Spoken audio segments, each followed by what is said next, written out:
แดงๆเห็นบ่ทุกคนตอนนี้ก็มาฮอดเฮือนละสิทอผลงานแล้วก็สีล้างใส่พุ่นน่ะนี่เห็นบ่หางแดงๆเห็นบ่ของแท้แล้วนี่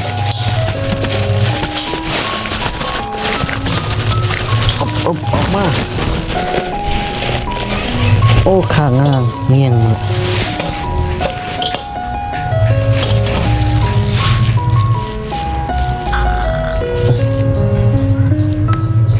ติดเงี้ยงมันอยู่คลองเนี่ย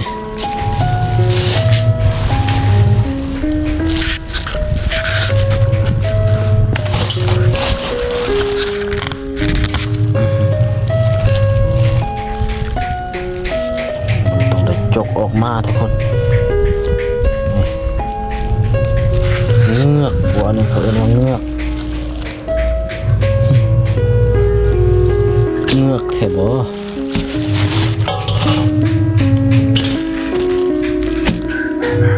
ยังเงือกอีกตัวนึงมันเงือก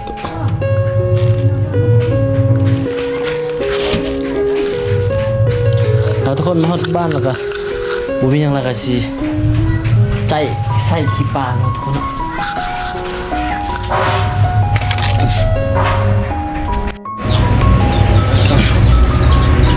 ปลาดุกทุกคนโอ้ยขาดจอยเลยมันปลาดุกมาสุดนี้มันปลาดุก4-5 แต้ม5 แต้มทุกคน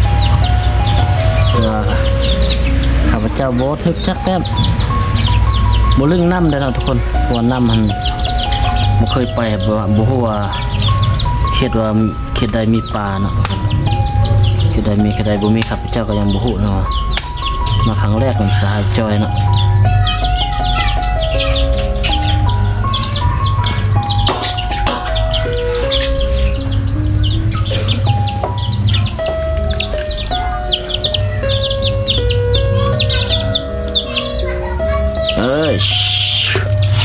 ไปเจ้านะ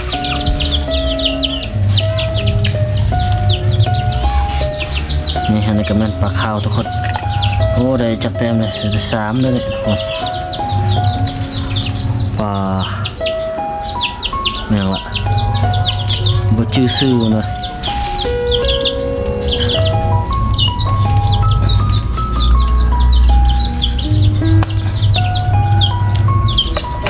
ใส่ขี้มันปะไว้จื้นให้เด็กน้อยกิน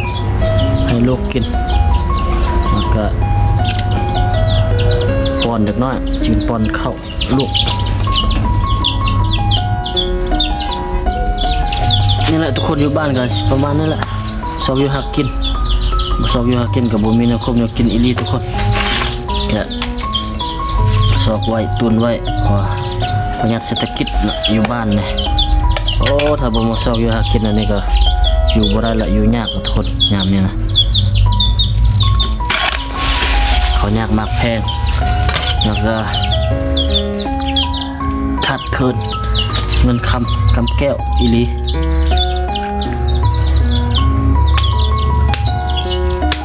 อีกอย่างของกินในตลาดมันก็บ่ค่อยแซ่บทุกคนมีแต่ซีน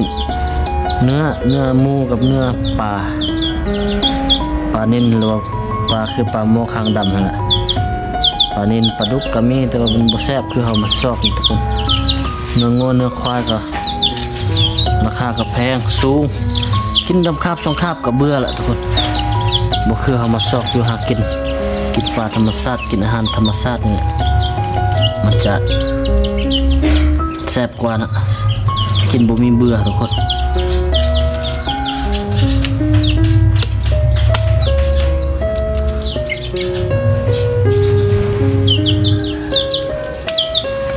เสียดายบรรยากาศเนาะบ่ได้กินแคมน้ำทุกคนพวกมากะดึกมากะพอทำให้ถึงกระดึกแล้วทุกคนมาหอบซองกะหอบเศร้าก็มันสวยละหอบ10 โมงละพากันเล่นกลับบ้านยานปลาในสิเน่าเนาะทุกคนเนาะแล้วก็ บ่ได้กินบรรยากาศแบบคักๆอยู่แคมป์น้ำเสียดายสุดในโอกาสหน้าเนาะมีเวลาจะไปหาอีกทุกคน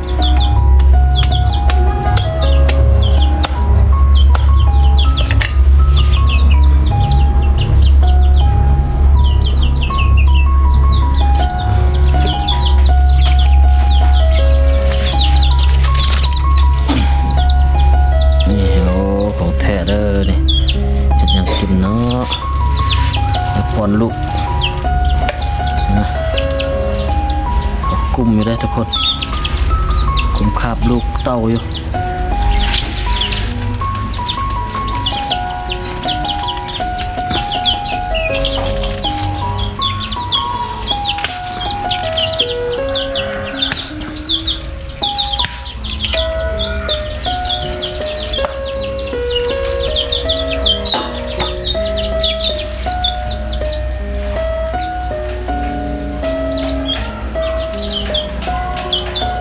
ใส่มันบริกินย่างแล้วเนาะปาน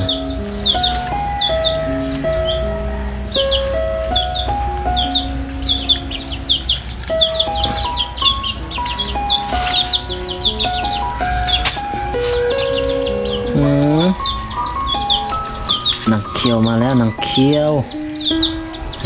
แวงละ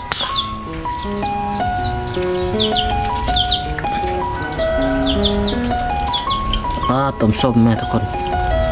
ไว้ว่าละแซ่บจับเลยลวกปิ้งทาหมดแค้นกินแคมน้ำป้าที่ทุกคนตัวใหญ่เนี่ยคักอยู่เนาะนี่ปลาดทุกคนปลาดก็ลายพอสมควรนะทุกคนตัวใส่บุค่อยใหญ่นะใส่นี่แหละตัวข้าพเจ้าทึกเต็มนึงมาใส่ใหญ่ทึกสหายจอยนั่นเดี๋ยวเอา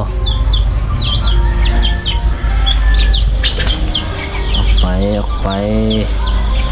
ไก่เอ้ยไก่ออกไปไก่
โคนสำเร็จใส่ขี้ออกมดกระเทียมพ่อเราจะเอาไปเมี่ยงมาเลี้ยงต้มส้มอีกหน่อยต้มส้มปลาใหญ่เนี่ยครับแซ่บกินมาแล้วอ้าวแกส้มก็เปียกแล้วเอาตัวเองคิดดื้อเนี่ย พอได้กินกันอยู่เนาะทุกคนเนาะชอบอยู่หากินโอเคคลิปนี้ก็บ่มีหยังหลายทุกคนมีแต่คั่วให้ทุกคนได้เบิ่งแบบคร่าวๆทุกคนเนาะขอบใจทุกคนที่เข้าให้เก็บกับติดตามรับชมคลิปแต่ต้นถึงจบทุกคนสำหรับมื้อนี้คลิปนี้ฝากไว้สำหรับทุกคนสวัสดีครับ